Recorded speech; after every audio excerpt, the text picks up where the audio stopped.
శివమహాపురాణం విద్యేశ్వర సంహితను 18 చాప్టర్లో 26 శ్లోకా నుంచి ఇక్కడ పరమాత్మను పూజించే విధానాలలో ఏదైతే సద్యోజాత ఇటువంటి మంత్రాలు ఉన్నాయో త్రికరణ శుద్ధిగా కొన్ని పూలతో ఇలా విశేషంగా పరమాత్మను పూజించుకోవటం ద్వారా ఆ కృప అన్నది మనకి లభిస్తుంది అన్నారు. పూజ మళ్ళీ ఎలా చేయాలి? తపస్సు చేసుకోవాలి, జపం చేయాలి, ధ్యానం చేయాలి, క్రియ రూపంలో కూడా కొన్ని చేయాలి.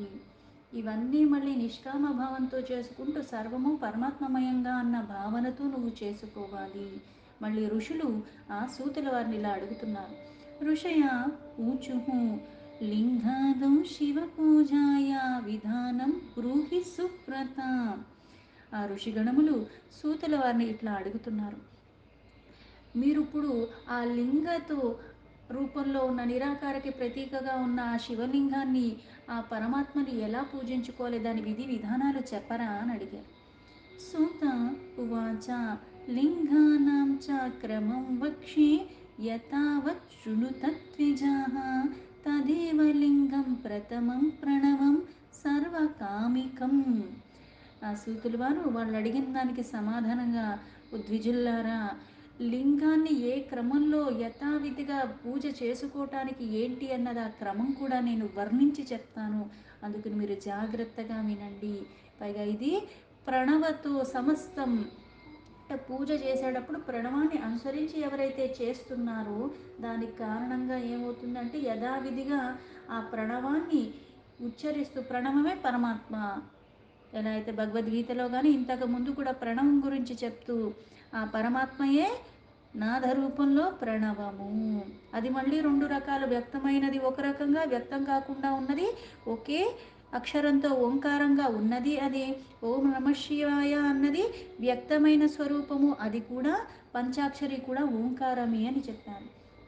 అందుకే ఇక్కడ ఈ పూజ చేసుకున్న క్రమంలో యథావిధిగా వర్ణిస్తాను వినండి అని చెప్పి ప్రణవంతో సమస్త అభిష్ట వస్తువులు కూడా మనకి లభిస్తాయి. అదే ప్రథమలింగం. ప్రథమలింగం ఏంటి? ప్రణవం. అభిష్ట అంటే ఏది కోరుకుంటున్నావో అది నీకు సమస్తము లభిస్తున్నాయి. అందుకే ప్రథమలింగము ప్రణవమే ప్రథమలింగము. సూక్ష్మ ప్రణవ రూపం హి సూక్ష్మ రూపం తు నిష్కలం స్థూలలింగం హి సకలం తత్పంచాక్షరముచ్యతే. ప్రణవము ప్రథమలింగం అని చెప్పారు. దీని తర్వాత అంటే ఆ ప్రణవం కూడా మళ్ళీ ఎలా ఉంది? సూక్ష్మ రూపంలో ఉంది, అలాగే స్థూల రూపంలో, రెండు రకాలుగా ఉంది. సూక్ష్మ ప్రణవమే ఈ ప్రణవము లింగ రూపము. సూక్ష్మలింగము మళ్ళీ నిష్కల, స్థూల లింగము సకల. మళ్ళీ ఎలా అయితే సకల నిష్కల అని రెండు రకాలుగా ఉన్నది. ఈ సకల నిష్కలగా ఉన్న రెండు రకాలుగా ఉన్నది కూడా రెండు ప్రణవం అయినప్పుడు కూడా ఏ ప్రణవం అయితే ఒకటి సూక్ష్మము, ఆ సూక్ష్మంగా ఉన్నది నిష్కల. సూక్ష్మంగా ఉన్నది నిష్కల అంటే ఒక ఆకారం లేకుండా ఏదన్నా ఉన్నప్పుడు ఎలా అయితే పరమాత్మని నామానికి రూపానికి అతీతంగా ఉన్నాడు, సర్వవ్యాపి. అక్కడ నీకు నామం లేదు, రూపం లేదు, అంతా వ్యాపించి ఉన్నాడు. అందుకని సూక్ష్మము, కనపడట్లేదు. అందుకది నిష్కల. సకల స్థూల రూపం ఓం నమ శివాయ అక్కడ కనిపిస్తున్నది. అందుకే సకల నిష్కలగా ఉన్నది సూక్ష్మలింగము నిష్కల అవుతుంది, స్థూలలింగం సకలం అవుతుంది. పంచాక్షర మంత్రమే స్థూలలింగము.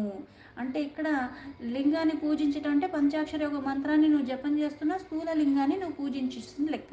మళ్ళీ అక్కడ లింగాన్ని పెట్టుకుని మళ్ళీ ఈ మంత్రంతో మళ్ళీ చేస్తున్నావు అంటే అది ఇంకా అత్యధికము.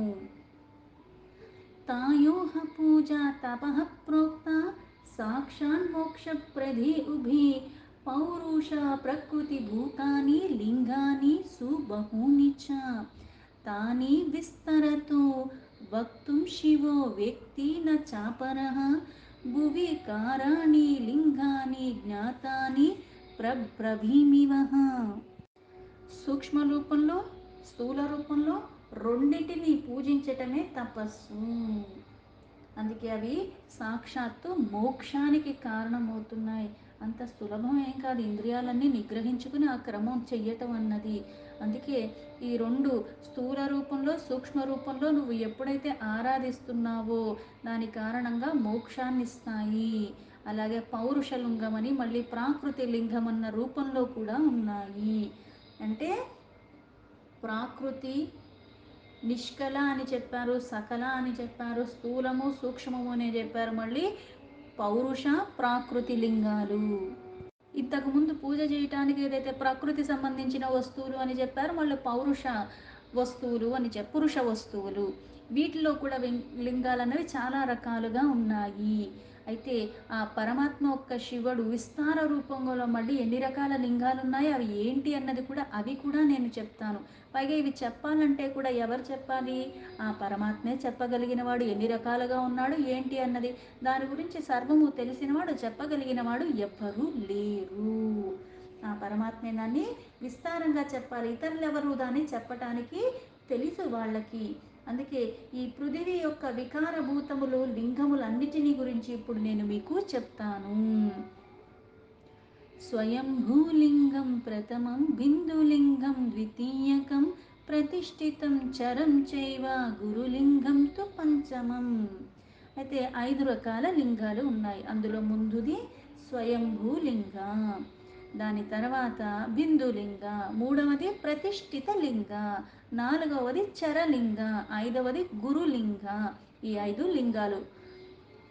దేవర్షి తపసా తుష్టః సన్నిధ్యాత్తా తు తత్ర వై, పృథివ్యానంతర్గతః శర్వో బీజం వై నాదరూపతః, స్థావరా అంకురావద్ భూమి మృద్భిద్యా వ్యక్త ఏవ సః, స్వయంభూతం జాతమితి స్వయంభూరితి తం విదుః. ఈ 5లో కూడా ఇక్కడ ఇన్ని లింగాల్లో మళ్ళీ ఏ లింగం ఏంటి అన్నది కూడా మళ్ళీ దాన్ని చక్కగా విడమర్చి చెప్తున్నారు. ప్రథమమేమో స్వయంభూ అని చెప్పారు. అయితే ఈ స్వయంభూ అంటే ఏంటి? దేవర్షులు తపస్సులు చేసుకుని సంతుష్టి అయిన కారణంగా వాళ్ళకి సామీప్యంలో ఉండటానికి పరమాత్మ తనకు తానే ప్రకటింపబడ్డాడు.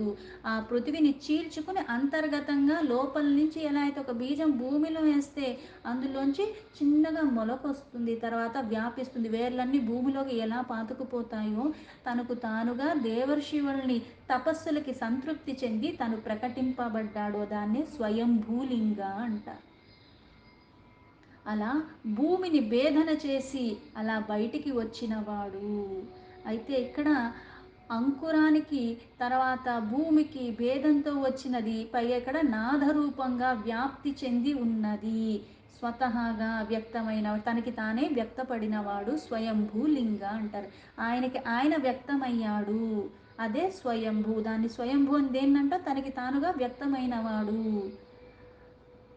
జ్ఞానులు అందుకే స్వయంభూలింగ రూపంలోనే పరమాత్మను ఎక్కువగా ఆరాధిస్తూ ఉంటారు. అటువంటి క్షేత్రాలకి అందుకే అక్కడికి వెళ్ళినా దాన్ని మనం పూజించుకోనన్నా ఆ ప్రదేశానికి వెళ్ళి దర్శించుకున్న అది ఎందుకు పుణ్యప్రదం అంటే తనకి తానుగా ప్రకటింపబడ్డవి కొన్ని కొన్ని విశేషమైన స్థానాలున్నాయి. తల్లింగ పూజయ తల్లింగపూజయా జ్ఞానం స్వయమేవ ప్రవర్ధతే, సువర్ణ రజతాధౌ వా పృథివ్యాం స్థండిలేపి వా, స్వాహస్తాలిఖితం లింగం శుద్ధ ప్రణవమంత్రకం, యంత్రలింగం సమాలిఖ్య ప్రతిష్టా వాహనం చరేత్. ఈ స్వయంభూలింగాన్ని పూజించటం వల్ల ఆ ఉపాసకుడికి జ్ఞానము స్వయంగా, అంటే దీన్ని పూజించటం ద్వారా నీకు క్రమంగా అజ్ఞానం అన్నది తొలగిపోతుంది, ఆ జ్ఞానం అన్నది వృద్ధి చెందుతూ ఉంటుంది. అలాగే బంగారంతో కానీ వెండితో కానీ లేకపోతే పత్రాల మీద లేకపోతే భూమి మీద ఒక వేదికగా చేసుకుని లేకపోతే చేతిలో అయినా సరే శుద్ధ ప్రణవ మంత్రరూప లింగాన్ని, యంత్రలింగం కానీ ఇలా దేన్నైనా సరే ఆ పరమాత్మ అన్న భావనతో ఎవరైతే అక్కడ ప్రతిష్ట రూపంలో చేసుకుని ఆవాహన చేస్తారో, పూజ చేయటం ద్వారా క్రమేణా ఈ ఉపాసకుడికి జ్ఞానం ఎలా లభిస్తుంది అంటే ఇలా నువ్వు కొన్ని సంపర్కాల ద్వారా నీకు తెలియకుండానే ప్రక్షాళన జరిగిపోతూ ఉంటుంది. ఆ ప్రక్షాళన జరిగిన కారణంగా ఆ జ్ఞానం అన్నది క్రమేణా వెళ్ళిపోతుంది. జ్ఞానం అన్న వికసన పడుతుంది. బీజం అన్నది వికసిస్తూ ఉంటుంది. అందరికీ ఎలా అయితే సమస్తానికి బీజ రూపంలో ఉన్నది పరమాత్మయే. ఆ వికసనకి కారణం అంటే ఎలా అంటే నా దగ్గర విత్తనాలు ఉన్న చేతిలో పట్టుకుంటే ఏమన్నా మొలకలు వచ్చేస్తాయా? లేదే. దాన్ని నేను మళ్ళీ సరిగ్గా భూమిలో వేయాలి, దానికి కావాల్సిన నీరు పోయాలి, దానికి ఎండ తగిలేలాగా ఇన్ని చూసుకుంటే అప్పుడు అది మొలకెలా ఎత్తుతుందో అలాగే ఇలా నేను కొన్ని క్రతువులు చెయ్యటం ద్వారా ఆ భావన మారటం ద్వారా కొన్ని క్రియల ద్వారా నాకు అజ్ఞానం అన్నది తొలగిపోతుంది, జ్ఞానం అన్న వికసన వస్తుంది.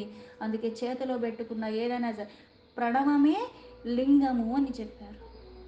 అంటే ఆ ఓం నమ శివ పంచాక్షరి కానీ లేకపోతే ఓం ఏకాక్షరం దీన్ని నువ్వు ఎప్పుడైతే చేతిలో రాసుకునంటే ఇప్పుడు వంకలు ఎత్తుక్కోకుండా ఎక్కడున్నా నువ్వు సులువుగా చేసుకోవటానికి వీలుగా చెప్పారు. అందుకే చేతిలో రాసుకో, ఒక పత్రం మీద రాసుకో, భూమి మీద పెట్టు లేదా వేదిక మీద పెట్టు లేదా చేతిలోనే శుద్ధ ప్రణవ మంత్రాన్ని ఇది పరమాత్మ అన్న భావంతో అది మంత్రరూపమైన లింగము లేదా యంత్ర రూపమైనది ఇలా ఏదైనా పరమాత్మ యొక్క భావనతో దాన్ని ప్రతిష్ఠ చేసి ఆవాహన చేసి అంటే అక్కడికి వచ్చి ఉన్నాడన్న భావనతో నువ్వు చేయాలి. బిందునాదమయం లింగం స్థావరం జంగమం చయత్ భావనామయమే తద్ధి శివదృష్టం న సంశయ. బిందునాదమయమైన లింగము అవి మళ్ళీ రెండు రకాలుగా ఉంటాయి. స్థావర జంగమ, కదిలేవి కదలలేనివి. ఇలా ఆ శివుడిని దర్శన చేసుకోవాలన్న భావన మాత్రంతో ఎవరైతే అలా పూజిస్తున్నారంటే ఏ లింగాన్ని పూజించినా బిందునాదయుక్తంగా ఉన్నది ఆ పరమాత్మే ఇక్కడ అన్న భావనతో ఎవరైతే చేస్తున్నారో ఆ శివ దర్శనం అన్నది భావనమయంగా వాళ్ళకి నిస్సందేహంగా లభిస్తుంది. మన భక్తిలో లోపం ఉంది కానీ పరమాత్మ ఎక్కడా కూడా ఇవ్వటానికి అన్ని అవకాశాలు ఇస్తూనే ఉన్నాడు. మనమే కళ్ళున్న గుడ్డివాళ్ళలాగా చూడాల్సింది కాకుండా చూడరానివి చూడపోనివి ఏవి చూస్తే నాలో ఇంకా వాసనలు వికారాలు వస్తాయి. అటువంటి వారికి కోరిక మీద ఉన్నాం, వాటిని చూస్తూ ఉన్నాం. అందుకని మనకి కనిపిస్తున్నా దాన్ని చూడలేకుండా ఉన్నాము. యత్ర విశ్వస్యతి శంభుస్తత్ర తస్మై ఫలప్రదః స్వహస్తాలిఖితే యంత్రే స్థావరాధావ కృత్రిమే ఆవాహం పూజయేచ్చంబుం షోడశేరుపచారక్యేహ స్వయమైశ్వర్యమాప్నోతి జ్ఞానమభ్యాసతో భవేత్. ఆ పరమాత్మ ఆ శివుడు అన్న భావనతో నువ్వు ఎప్పుడైతే ఆ విశ్వాసం ఉండాలి, అలా ఉన్నప్పుడు ఆయన స్వయంగా ప్రకటింపబడతాడు. అది నువ్వు దర్శించుకుంటావు. నీ అభిష్ట ఫలాలన్నీ కూడా ఆ క్షణంలోనే ఆయన అంటే అంత తీవ్రమైన భక్తి ఆత్రత నీకు ఉండాలి. అప్పుడు ఆయన ప్రకటింపబడతాడు. సులభుడు అని ఎందుకంటారు, భక్త వాత్సల్యుడు అని ఎందుకంటారు? ఆ భక్తి ఆ వాత్సల్యం నువ్వు చూపించు. అవన్నీ నువ్వు చూపించగలిగి అంత నిష్కల్మషంగా నువ్వు ఉండగలిగితే వికారమయంగా కాకుండా వికారాలను తొలగించుకుంటూ ఆ విశ్వాసంతో నువ్వు ఇక్కడ పరమాత్మ ఉన్నాడన్న భావనతో పూజిస్తే అక్కడ ప్రకటింపబడతాడు. ఆ విశ్వాసం ఉండాలి. నాకేం లభిస్తుంది, నాకేం వస్తుంది అంటే అలా కుదరదు. ఇలా ప్రకటింపబడతాడు. పైగా అభిష్టమైన ఫలాలన్నీ ఏదైతే కోరుకుంటున్నావో అది యాసించి చేస్తున్నావో అదన్నీ కూడా నీకు లభిస్తుంది. అందుకే మన చేతిలో యంత్రాన్ని కానీ లేకపోతే ఈ స్థావర జంగమ రూపంలో ఏదో ఒక రూపాన్ని ఆ లింగాన్ని చేతిలో పెట్టుకున్నా ఎక్కడైనా ఒక వేదిక మీద పెట్టుకున్నా సరే ఆ యంత్రం లేదా ఆకృతి రూపంలో ఆ పరమాత్మ అన్నిటికీ మూలమైన వాడు ఆవాహన చేయాలి. 16 ఉపచారాలతో పూజ చేసుకోవాలి. అంటే ఒక మంత్రం జపిస్తూ ఆ 16 ఉపచారాల్లో కూడా మూర్తిలో చేసుకుంటున్నావా, ఒక పటంలో చేసుకుంటున్నావా, లింగంలో చేసుకుంటున్నావా, అది లేకపోతే ఒక చిత్రం నీ చేతి మీద గీసుకుని చేసుకుంటున్నావా. ఎలా అయితే ఎక్కడికి వెళ్ళినా సరే నా శరీరం నాతో పాటే వస్తుంది కదా, నా బొటకన వేళ్ళలో పెట్టుకుని ఇది లింగ రూపం, ఇది పరమాత్మ అన్న భావనతో చెయ్యమన్నారు. ఎక్కడికి వెళ్ళినా సరే అయ్యో నువ్వు మర్చిపోయాను ఇది మర్చిపోయాను అనుకోకుండా నీ శరీరం వెళ్తుంది కదా ఎక్కడికి వెళ్ళినా. చెయ్యాలన్న తపన నీలో ఉంటే అవకాశం నీకు లభిస్తుంది, సమయం నువ్వు దానికి తగ్గట్టుగా తీసుకుంటావు. అందుకే ఇలా ఆవాహనతో మొదలుపెట్టుకుని 16 ఉపచారాలతో పూజ చేయాలి. అలా చేసిన సాధకుడు స్వయంగా ఐశ్వర్యాలు ఏవైతే పరమాత్మ యొక్క షడ్గుణ ఐశ్వర్యాలు ఉన్నాయో అవన్నిటినీ ప్రాప్తి పొందుతాడు. సాధకుడు అభ్యాస ద్వారంగా జ్ఞానాన్ని కూడా పొందుతున్నాడు. అది నీకు సులభం అయిపోతుంది. देवीश्च ऋषिभिश्चापि स्वात्मा सिद्ध्यार्थमेव हि समन्त्रेणात्महस्तेन कृतं यच्चुद्धमण्डले शुद्धभावनाय चैव स्थापितं लिङ्गमुत्तमं तल्लिङ्गं पौरुषं प्राहुस्तत् ప్రతిష్ఠితముచ్యతే. ఇక్కడ ఏవైతే కొన్ని రకాల లింగాలని చెప్పారు, స్వయంభూ గురించి చెప్పారు. అలాగే దేవతలు, మహర్షులు ఆత్మసిద్ధి కొరకు తమ చేతులతో వైదికంగా మంత్ర ఉచ్చారణ చేత శుద్ధమైన మండలాన్ని విశుద్ధమైన భావన ద్వారా ఉత్తమమైన శివలింగాన్ని స్థాపిస్తారు. దీన్ని పౌరుషలింగము అంటారు. అంటే భావన ద్వారా కూడా సిద్ధంగా ఉండి ఆ ఉచ్చారణతో వైదికపరమైన మంత్రాలను ఉచ్చరిస్తూ దేవతలు, ఋషులు అంటే సిద్ధి పొందినటువంటి సిద్ధ పురుషులు ఉచ్చరిస్తూ ఆ శివలింగ స్థాపన చేస్తారు. దాన్ని పౌరుషలింగము, ప్రతిష్ఠిత లింగము అని కూడా అంటారు. ఈ లింగ పూజ ద్వారా సదా ఆ పౌరుష ఐశ్వర్యానికి మనం లభిస్తాయి. లింగాత్ పూజయా నిత్యం పౌరుషైశ్వర్యమాప్నుయాత్ మహద్భిర్బ్రాహ్మణిశ్చేపి రాజభిశ్చ మహాధనేహ. అంటే ఎవరికి ఏదంటే ఒకే క్రతు ఒకే మంత్రం అందరూ చేసేది. నేను డబ్బును కోరుకుంటున్నాను, ఇంకొకళ్ళు ఇంకోటి ఏదో పదవి కోరుకుంటున్నారు, ఇంకొకళ్ళు ఏదో కోరుకుంటున్నారు. అదే మంత్రము, అదే పరమాత్మ, కానీ నాలో వేరుంది కోరిక, వాళ్ళల్లో వేరుంది కోరిక. అందుకే అభిష్ట సిద్ధి అంటారు. నీకు ఏ కోరిక కావాలో అదే నెరవేరుతుంది అని. అలాగే ఈ లింగ పూజ చెయ్యటం ద్వారా ఆ ప్రతిష్ఠిత లింగాన్ని వ్యవహరింపబడుతున్న ఆ లింగానికి ఎల్లవేళలా ఎవరైతే పూజ చేస్తున్నారో వాళ్ళకి పౌరుషమైన ఐశ్వర్యాలు లభించటమే కాకుండా ఇప్పుడు బ్రాహ్మణుడైతే ఉత్తముడు ఇంకా అవుతాడు. అలాగే బ్రాహ్మణుడు ఉత్తముడు ఎందుకు అవుతున్నాడు? వాళ్ళు ఏం చేస్తారు? వైదిక పరమైన క్రతువులు చేపిస్తూ ఉంటారు. ఆ ఉచ్చారణలో అవన్నీ చేసి విద్యని కూడా బోధిస్తూ ఉంటారు. అందుకే వాళ్ళు ఇంకా మహాత్ములైపోతారు. అలాగే రాజులు ఏం చేస్తుంటారు? రాజులు ఇంకా ధనంతో ఉంటారు, వాళ్ళకి ఇంకా అధికంగా అవన్నీ లభిస్తూ ఉంటాయి. అలాగే అంటే ఎక్కడ ఎవరెవరైతే ఏ వృత్తిలో ఉన్నారో అందులో వాళ్ళకి ఇంకా ఇంకా ఉన్నతంగా ఉంటూ ఉంటారు. శిల్పిన కల్పితం లింగం మంత్రేణ స్థాపితం చయత్ ప్రతిష్ఠితం ప్రాకృతం హి ప్రాకృతైశ్వర్య భోగదం. శిల్పులు ఎవరైతే ఉంటారో శివలింగాన్ని నిర్మాణం చేసుకున్న వాళ్ళు ఆ మంత్రపూర్వకంగా ఆ లింగాన్ని స్థాపన ప్రతిష్ఠ చేసుకుని అది ప్రాకృతి లింగం అయింది. ప్రాకృతి లింగమే కాకపోతే శిల్పులు చెక్కినది. అది ప్రాకృతి ఐశ్వర్యాలు భోగాలన్నీ అది ప్రసాదిస్తుంది, దాన్ని ఎవరైతే నిత్యము పూజించుకుంటున్నారు. యదుచితం చ నిత్యం చ తద్ధి పౌరుషముచ్యతే యద్దుర్లభమన్నిత్యం చ తద్ధి ప్రాకృతముచ్యతే. అలాగే ఇప్పుడు పౌరుషలింగం అని చెప్పారు. పౌరుషలింగం అంటే దేవతల ద్వారా దాన్ని స్థాపింపబడినది. అలాగే ఈ ప్రాకృతి లింగం వచ్చేసరికి శిల్పులు చెక్కినది. ఆ శిల్పులు చెక్కిన లింగాన్ని కూడా నిత్యము ఎవరైతే పూజ చేసుకుంటున్నారో వాళ్ళకి ఈ ప్రాకృతి ఐశ్వర్యాలు భోగాలన్నీ వస్తాయి. అయితే పౌరుషలింగం, ప్రాకృతిలింగం ఏ లింగమైనా భక్తి శ్రద్ధతోనే చెయ్యాలి. ఇలా చేస్తుంటే శక్తి వృద్ధి చెందుతుంది. అలాగే ఇలా శక్తి వృద్ధి చెందే కొద్దీ ఏమవుతుంది? అది పౌరుషలింగంగా అవుతుంది. అలాగే మనకి దుర్లభమైనవన్నీ కూడా అవన్నీ మనకి లభిస్తుంటాయి. అయితే పౌరుషలింగం ఎలా ఉంటుంది? అది నిత్యమైనది. ప్రకృతి లింగం అంటే అది అనిత్యమైనది. కాలానుగుణంగా ఇది మార్పు చెందచ్చు. ఎలా అయితే మనకి లభించేవి అన్నంతో కానీ, దీంతో కానీ, మట్టితో కానీ, పిండితో కానీ లింగాన్ని చేసుకుని పసుపు ముద్దతో కానీ చేసుకుని పూజించవచ్చు అని చెప్పారు. ఇవన్నీ ప్రాకృతి లింగాలు. శిలైనా సరే కాలానుగుణంగా ఏమవుతుంది అంటే అది మార్పులు, రంగు మారటం ఇవన్నీ జరుగుతూ ఉంటుంది. ప్రాకృతిలో సంబంధించిన వస్తువులు ఏవన్నా సరే ఎప్పటికీ అలాగే ఉండవు.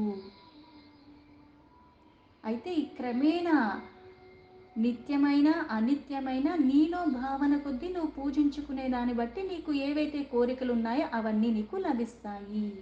దేన్నన్నా ఏది సులభమైతే దాంతో మనము ఆరాధించుకోవచ్చు. లింగం నాభిస్తత జిహ్వా నాసాగ్రం చ శిఖాక్రమాత్ కట్యాదీషు త్రిలోకేషు లింగమాధ్యాత్మికం చరం. ఇక్కడ లింగము, నాభి, జిహ్వ, నాలుక, నాసికలు అంటే ముక్కు, దాని అగ్రభాగంలో అంటే ఇక్కడ మళ్ళీ మన శరీరంలోనే ఆ లింగాన్ని కానీ, నాభి కానీ, జిహ్వ కానీ, నాసిక ముక్కు పై భాగం, ఈ ముక్కుకు ముందున్నది ఆ భాగాన్ని, లేతే శిఖ మీద క్రమతో, అలాగే కటి, హృదయ, మస్తక ఈ స్థానాలలో లింగ భావనతో కూడా పూజ చెయ్యొచ్చు. ఆధ్యాత్మిక లింగము అంటారు. అదే చరలింగము. ఆధ్యాత్మిక భావంతో పూజ చేసుకోవాలంటే ఇట్లాగా, అందుకే మనకి కనుబొమ్మలు మధ్యలో చెయ్యమని చెప్తారు. అలాగే ఈ ముక్కు ఏదైతే మనం పీల్చుకుంటున్నామో గాలి, ఈ రంధ్రాలకి పైన ఇక్కడ కొసన ఏదైతే ఉంటుందో అక్కడ కూడా, అంటే ప్రధానంగా నీకు భక్తి ఉండాలే కానీ దేన్నన్నా సరే భావన ఉండాలి. ఆ పరమాత్మ ఎదురుగా వచ్చినా నీకు భావన లేనప్పుడు నీకు ఏం బాగుపడతాం మనం? మనకు అర్థం కాదు, ఆ తత్వం తెలీదు. అది కనిపించినా సరే ఇది ఆ తత్వం అని గ్రహించలేము. నాలో ఉన్న వాసనల కొద్దీ దాన్ని వదిలేసి ఇంకా పనికిరాని వస్తువు వెనకాల నేను ప్రాకులాడుతూ ఉంటాను. అందుకే నాసిక అగ్రభాగం, లేకపోతే జిహ్వ ఆ నాలుక, లేదా నాభి, లేక శిఖక్రమంలో కటి భాగం, హృదయం, మస్తకం, ఇవన్నీ ఏంటి అంటే ఇవి మళ్ళీ మనకి షట్చక్రాలతో కూడుకున్నవి. ఇవన్నీ ఒక్కొక్క స్థానంలో ఆ పరమాత్మను అక్కడ ఉన్నాడన్న భావనతో, ఇవన్నీ లింగ భావనతో నువ్వు చెయ్యాలి. అప్పుడు అది ఆధ్యాత్మిక లింగం అవుతుంది. మనకి ఎక్కడైతే కుండలిని మూలాధారాలో పొడుకును ఉంది, దాన్ని నిద్ర లేవాలి, అది జాగృతి చెందాలి. ఒక్కొక్క చక్రాన్ని మళ్ళీ 3 గ్రంథులు అవన్నీ దాటుకుంటూ అది క్రమేణా పైకి వెళ్ళి అక్కడ మళ్ళీ సహస్రాలో ఉన్న శక్తిని కలిసి శివశక్తియుక్తంగా ఈ శక్తి వెళ్ళి ఆ శివని ఐక్యమైన తర్వాత అది మళ్ళీ కిందకి వస్తుంది మూలాధారకి. ఈ క్రమంలో ఇది యొక్క జ్ఞానలింగము. ఈ భావన చేత ఇది ఆధ్యాత్మిక లింగము. అదే చరలింగం అని కూడా వ్యవహరించబడుతుంది. ఇది అందరికీ సాధ్యమయ్యేది కాదు. కానీ భావన మాత్రంతో నాకు అవన్నీ తెలీదు, ఇక్కడి నుంచి ఇక్కడికి శక్తి వెళుతుంది వెళుతుంది వెళుతుంది, అక్కడికి వెళ్ళి చేరుకుంది, మళ్ళీ తిరిగి వచ్చింది, అలా 10 నిమిషాలు అనుకోవటమైన. అందుకే భావన ప్రధానం. క్రతువు చేస్తున్నాను కానీ ఎంత గొప్ప గొప్పగా నేను మంత్రాలు ఉచ్చరించినా నాకు భావనలో ఇక్కడ నేను పరమాత్మని పూజిస్తున్నాను, ఇక్కడ నాకు పరమాత్మ ఉన్నాడు, నేను ఆవాహన చేశాను, ఇక్కడికి వచ్చాడన్న భావన నీకు లేనప్పుడు ఆ క్రతువుకి అర్థమేముంటుంది, ఫలితం ఏముంటుంది? నేను చెయ్యగలిగే సమయాన్ని నాకు ఇచ్చాడు, ఆ భావన భక్తి నాలో కలిగేలాగా చేశాడు. అప్రయత్నంగా నాకు ఎప్పుడూ ఇటువంటివి ఏవి కలిగినా సరే ఆ జ్ఞానం అటువైపు వెళ్ళనివ్వకుండా నేను పనికిరాని వాటి మీదకి పెడుతూ పోయానే. ఇప్పుడు నాకు అన్నీ అందుబాటులో వచ్చినాయి, కనీసం ఈ క్షణం నేను వృధా చేసుకోకుండా నిన్ను అంత స్థిరంగా పట్టుకునేలాగా చూడు నాయనా అన్న భావనతో నువ్వు చెయ్యటం నేర్చుకోవాలి. దీంతో శివమహాపురాణం విద్యేశ్వర సంహితలో 18 చాప్టర్లో 44 శ్లోక సంపూర్ణం.